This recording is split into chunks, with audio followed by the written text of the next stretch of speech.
Fulton Colburn. I'm with the Nora Eccles Harrison Museum of Art and am the curator of collections and exhibitions.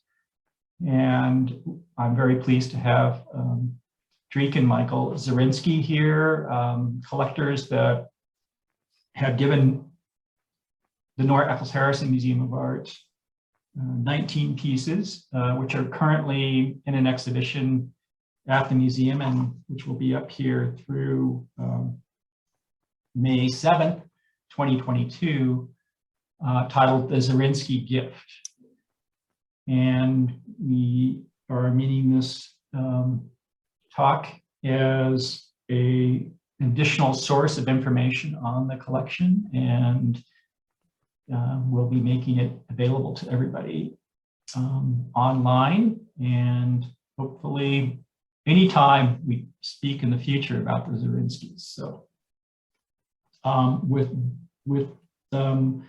one more quick word, Zorinskys are collectors of contemporary art who live in Boise, Idaho, and they are both professors emeritus from Boise State, and they're extremely fun to talk to and engaging people, especially about art. So I'm going to ask a series of questions, and we'll listen to our responses from Dreek and Michael. So I'm going to start off. I don't know if you wanted to add anything at this juncture or not. Okay, carry on with the questions. Okay. Okay. How did you develop an interest in collecting? So I guess I have to say that I'm the collector. I'm the silent partner. I'm often asked, or we're often asked, how this collecting started. And I think it started from multiple sources. I grew up with art around me. My Dutch grandfather collected Dutch art, and my early years were spent in an apartment in New York in the same building as his apartment. So I saw a lot of art like that in that way. And when I went to college, I took a watercolor of a scene in Holland off my wall of my bedroom, took it down to the car for my dad to pack. And he looked at me and he said, "You're taking that?" Then he said, "Well, I guess it's yours." So I don't know what 18-year-old, as I look back on it, would have that kind of an impulse, but that there it was. And at Oberlin College, where we went, it was possible every semester to borrow a work from the Allen Art Museum and have it in the dorm room. And I did that every semester. And when I had a little money, I would buy an artwork.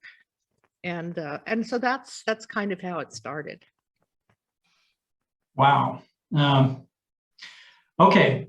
There are two of you. Between yourselves, how do you decide what to collect? You want to answer that one, Michael? Dreek seldom asks me my opinion of what she buys. When she does, she listens to it, and she says that she's influenced by it. So yeah, I mean, as I said, I'm the collector, and I've often bought art without Michael even being there. But I have to say that my eye is influenced by this long relationship we've had. I mean, we've been a couple since we were 20 years old, 19 or 20 years old. And we're both, we've both kind of influenced each other from our different points of view and our different interests. And we've traveled a lot together. We've gone to museums together starting at a very young age. And so there's some kind of a shared aesthetic sensibility that we have. I don't know how we got there, but I think we're there. And there's only been once or twice that I've bought something that Michael didn't like, and I didn't like it either, as it turned out. Not so much, not once it was up in the house here. And he, on his own, he's developed friendships with a lot of the artists, as well as I've also have friendships, and we know most of the artists in our collection, but Michael has a lot of friendships with them as well. And they, they're interested in his knowledge of Middle Eastern history and European history, and you know, his take on politics and so forth. So he has a relationship with the artists that are not to do with the art so much as just other things. Hmm. So I don't know if that has answered your No, question. I think it does pretty well. It kind of leads me on to this question about, you know, do you have a dialogue about the work over time that, you know, that's in your house? So, you know, might you both have different things that you see and speak to each other about regarding the work? We just came back from spending a week in Bellingham, Washington, where there's an exhibition of our collection that came down at the end of last week, and it was about 100 works, a big exhibit. And it was so interesting to go there and see the work in a different setting. I mean, first of all, it was very spread out. It had, all the works had a lot of space around them. And here in our house, everything's on top of everything else, as you know, from Yeah. and we were, you know, we were talking about a lot of the work there, and how it seemed to us then. And we talk about the work in the house, you know, occasionally, but you know, when you live with art for a long time, you do develop a relationship with it. You do see different things in it and enjoy different things about it. And, you know, we enjoy moving things around and having them in different places. Okay, I have a real nuts and bolts question. Who decides what's going where and who hangs it? Well, I think Dreek decides what's going where, and she hangs what she can, and what she can't, she has people who can hang, come in and do it. Yeah, yeah. I mean, we would be any registrar's nightmare. You know, we're throwing, I'm throwing a nail into the wall and hoping for the best often. And then we have been able to get help from people that really know how to hang art and who measure and are very careful. And that's great too, when we can, but we live in Boise, there aren't a lot of people around who have those skills.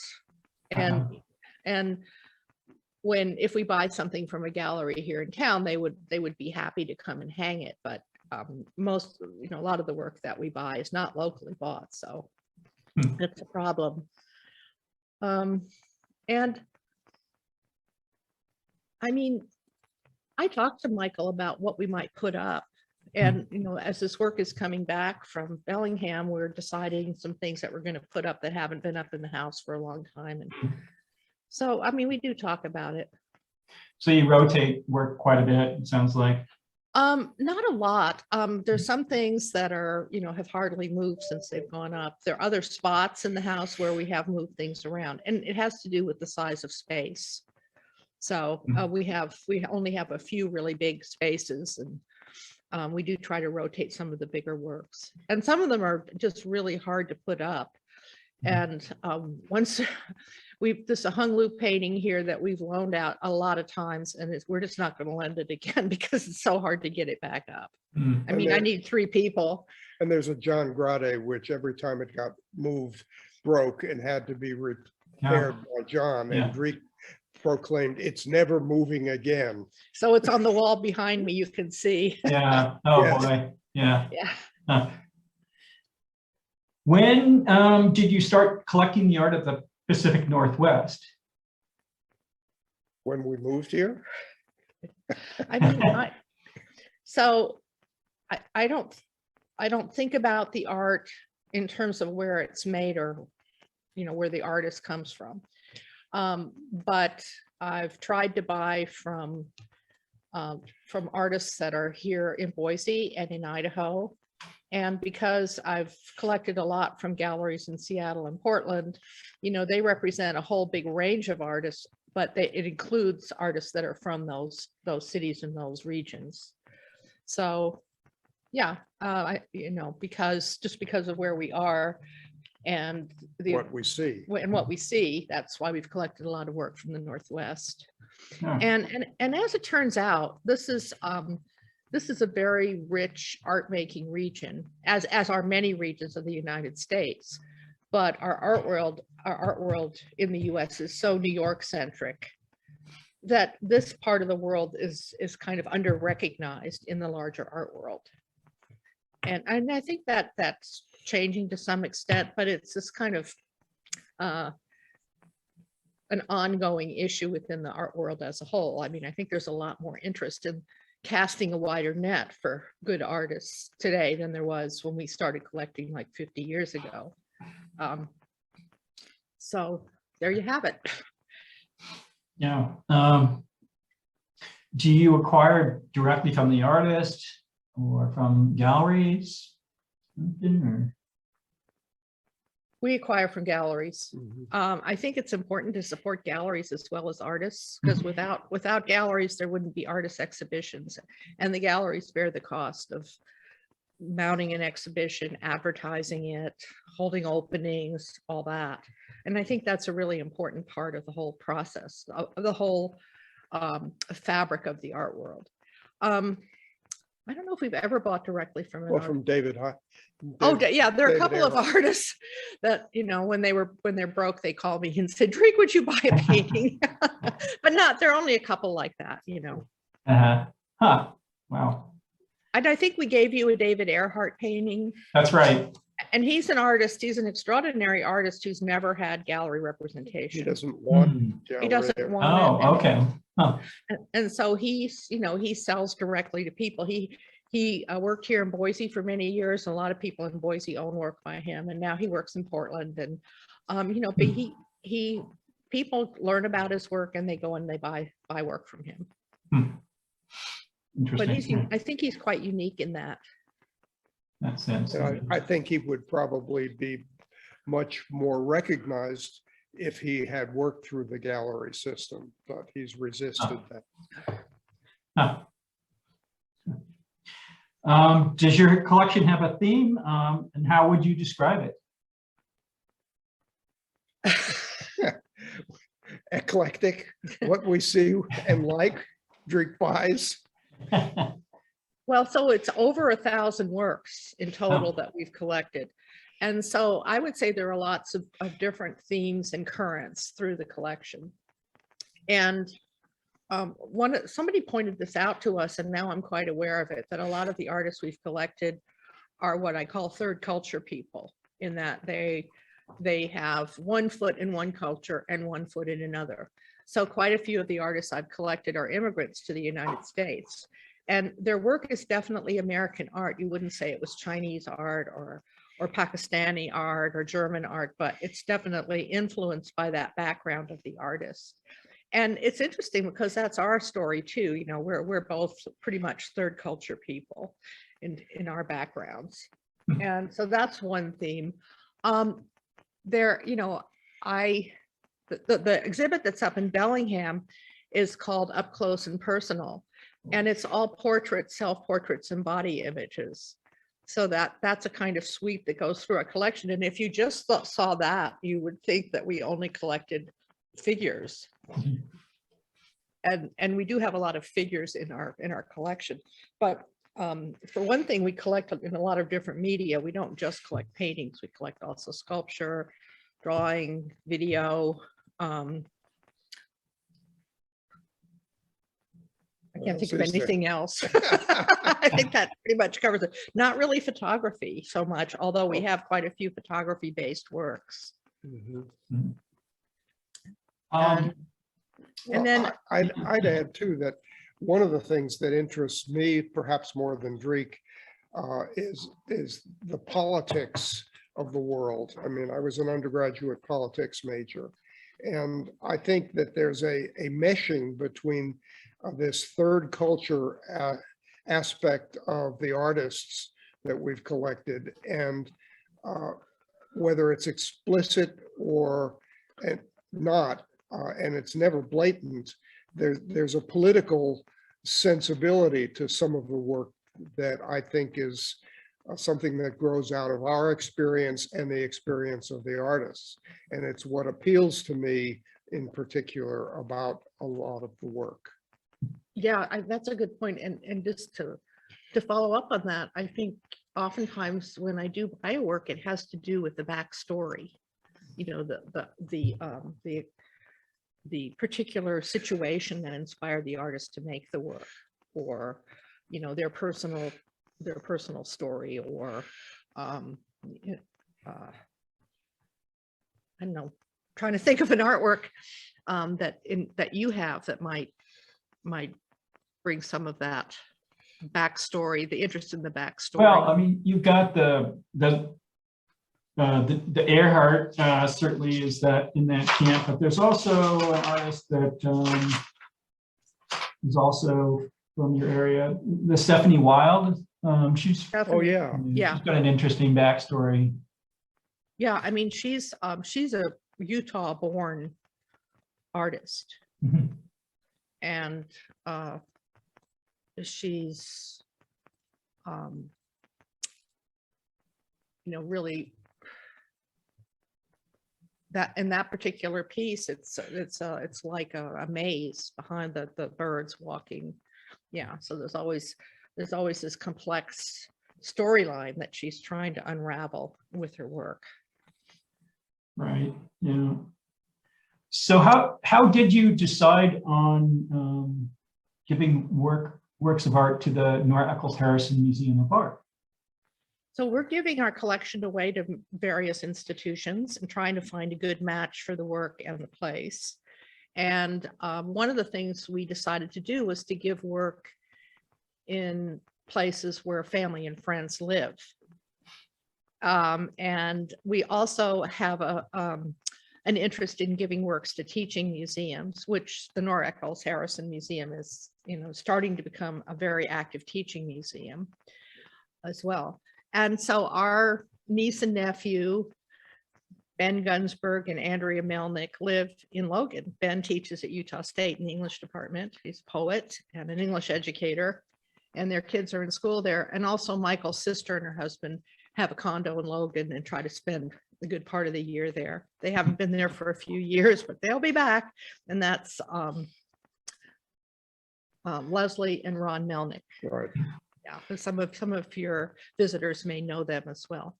So, and we made a connection with your director, who came here to visit us, and we really liked her and what she was doing and what her ideas were for the museum.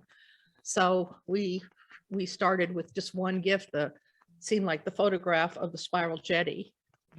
Should be in your museum, be in Utah. Which we happened upon in Berlin. Yeah, it was. Where we had gone to visit the places that Dreek's father had lived in when he was a boy. And the gallerist was somebody that I had met in New York at an art fair. And so we went to look at her gallery, and she sells art, but she also sells rare books and artist books. And so this was hanging upstairs, and I just about fell over when I saw it, and it was very little money. So it was great to acquire it. And now it has the proper home right by the spiral jetty. It's a beautiful photograph, really amazing. So thank you. yeah, it's a vintage photograph done by the photographer. I think his name is Gorgoni. Right. Who's Yeah, he was Smithson's original photographer for the. Yeah, he was hired by photographer. Smithson to photograph the Jetty. spiral jetty. Yeah. Fantastic. Do you have regrets about not acquiring a particular piece? I always like asking this question. Yeah, Uh-oh. there are a few things that got away. Uh,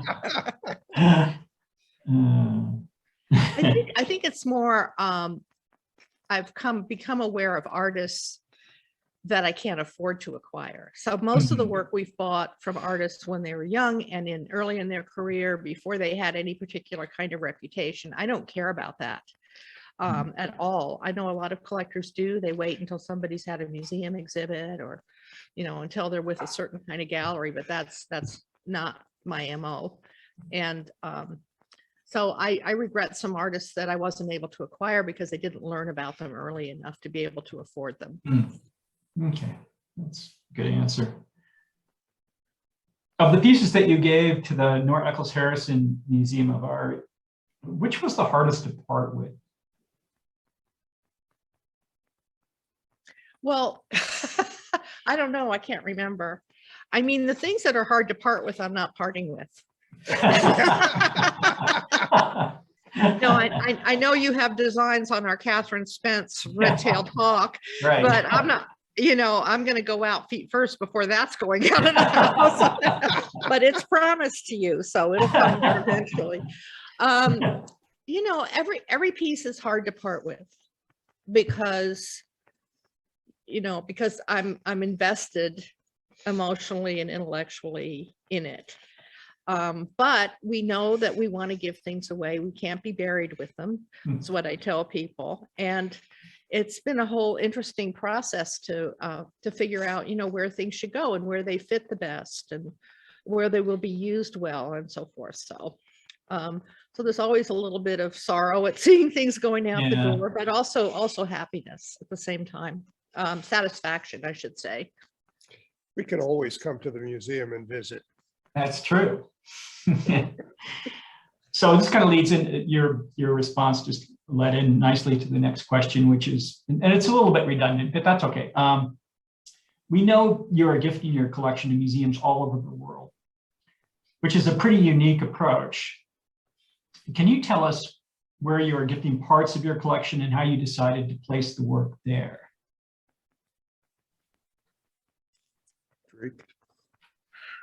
Let's see, I think our first foray into gifting was during a time when we were living in London, and we were hanging out at the V&A Museum, which is just down the street from where I was born.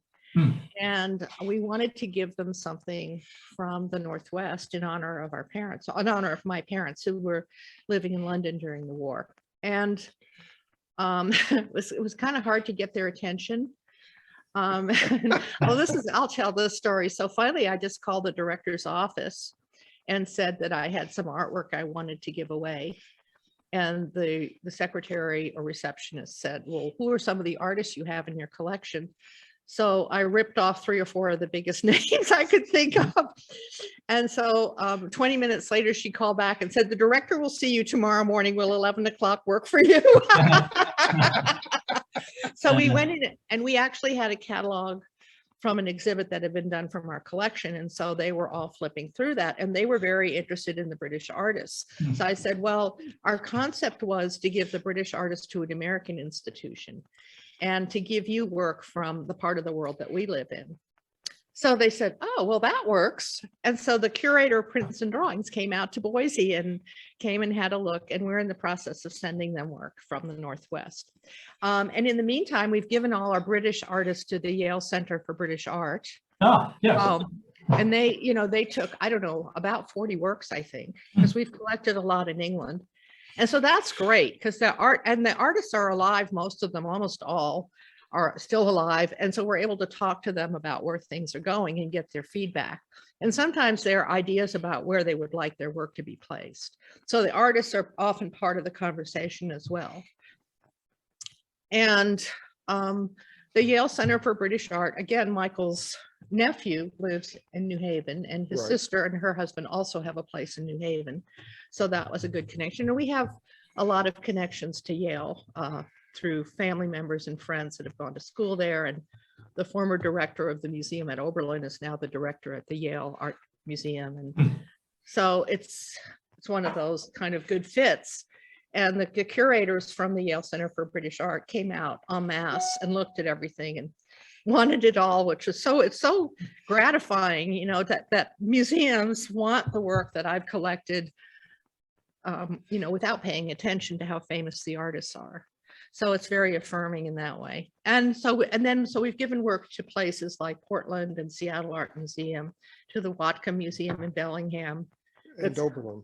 And the Oberlin College, where Michael and I went to school, and I serve on the visiting committee of their museum. They've had the first pick, and they've picked quite a lot. I think about 180 works in total will go to their collection. And they keep looking. I mean, I send them an email saying, well, what about this work? You've never looked at it. And he said, oh, yes, we want that.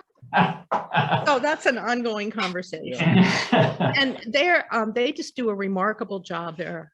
they're ranked as one of the top college, or maybe the top college art museum in the US. They have a comprehensive collection, which means they can tell the history of art from the artworks that they own. And if you go on their website, you can see the works that they have there. It's quite an extraordinary collection. So Wow. again, it's very thrilling and affirming and satisfying to realize that they want to add these contemporary works to their holdings. Makes us feel really great. And they use them in teaching in remarkable ways. In any given semester, over 150 different courses use the art from the museum in their teaching. And not just to visit the museum and look at it, but the students actually have assignments relating to the artwork, and everything from opera to French literature to chemistry, environmental science, and art history. These different courses use the museum's collection, and they have a study room there where they can pull out things, they can pull things that are not framed out from drawers, but they also bring things up from storage for students to look at. And the art rental program. And then the art rental program, which I mentioned earlier, yeah, that's such a great thing that they do as well. And they have works in the art rental program. Sometimes they accession them into the museum if we saw work of a Picasso print At the Vancouver Art Gallery. and it had earlier it had been in the rental in the lending collection, but then they had accessioned it into the museum collection because it turned into something that they wanted to hold. Wow. So I kind of have gotten lost. I don't remember what the question was. Well, you were And then just- of course, and then the Boise Art Museum has gotten over 150 works already, and we've given works in Charleston, South Carolina, and in Birmingham, Alabama, and various places like that where friends live. Far-flung friends. Our far-flung friends, yes. So this is, you kind of answered the question, you kind of answered the question, but what is your overall plan for the collection? Try to give it away. I mean, we want to give your museum more work. I mean, 19 was an odd number to stop at. I should have topped it up at 20. Or 25. But we would like to give you more work. We just have to figure out, what and when.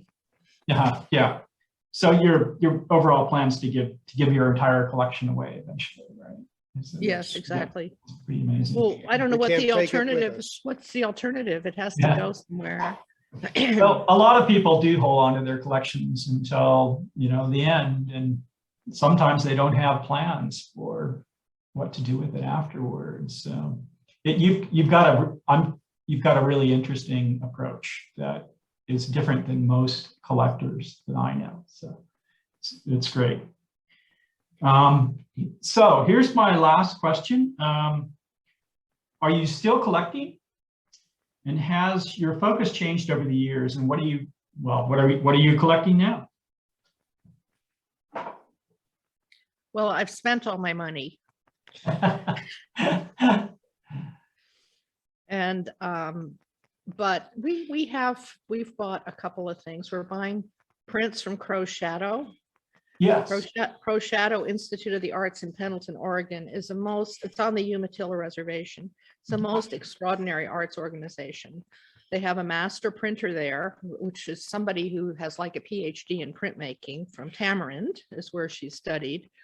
And they're working with contemporary artists, some native, some non-native artists, and making beautiful handmade prints in small editions. And it's what I call artist prints. So there's the process is stone lithography,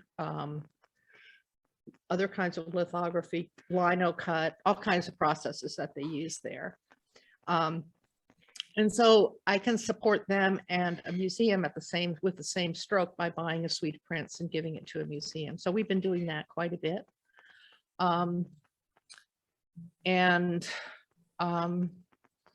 I'm buying things for Oberlin, specifically things that they want to add to their collection. So right now they're really wanting to add women artists and Native American artists in particular, and some African American artists. And so the Crow Shadow fits the bill really well. I recently bought a work by Gail Tremblay, who's she's a Native American artist who teaches at Evergreen State in Washington State. And she makes traditional baskets, but she weaves them out of film, various film strips that have depicted Native American people in the film. Yeah. And they're so interesting, you know, and very provocative, but not an in-your-face way. But when you think about the film that she's used for the particular works, it's a kind of stunning thing. Because of course, most films of Native Americans were, how do I want to say this? Black and white kind of good and bad representations of savages. And stereotypes. And so, you know, to make these beautiful traditional objects out of something that was so demeaning, you know, to me is a very strong but subtle statement. Oh, nice. And the artist Marie Watt also is repurposing things like old blankets and reclaimed timbers, first cut timbers, and honoring Native people with her works. Well, and wrapping it up, did you have anything else you'd want to say? Or? Well, we really appreciate you know, being able to give works to your museum. We appreciate what you're doing there, and beautiful exhibit that you're making with an announcement. Adam Sorensen, the artist, who's the image that you used for the Zarinsky gift, he's thrilled.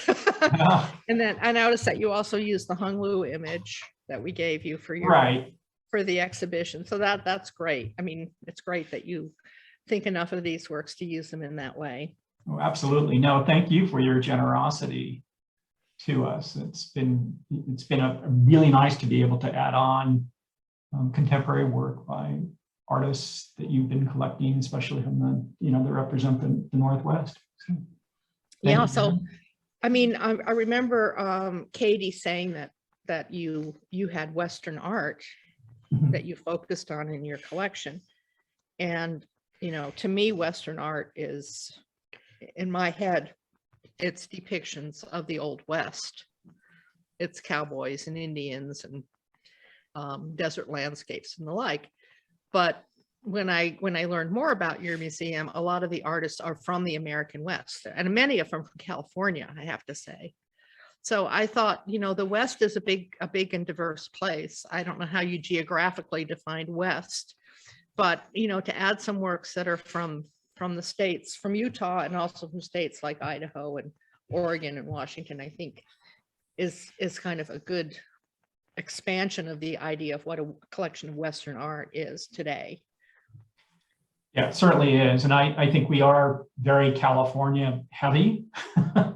And it's really nice to help to be able to balance that out through gifts such as yours. So great. Thank you again. Okay.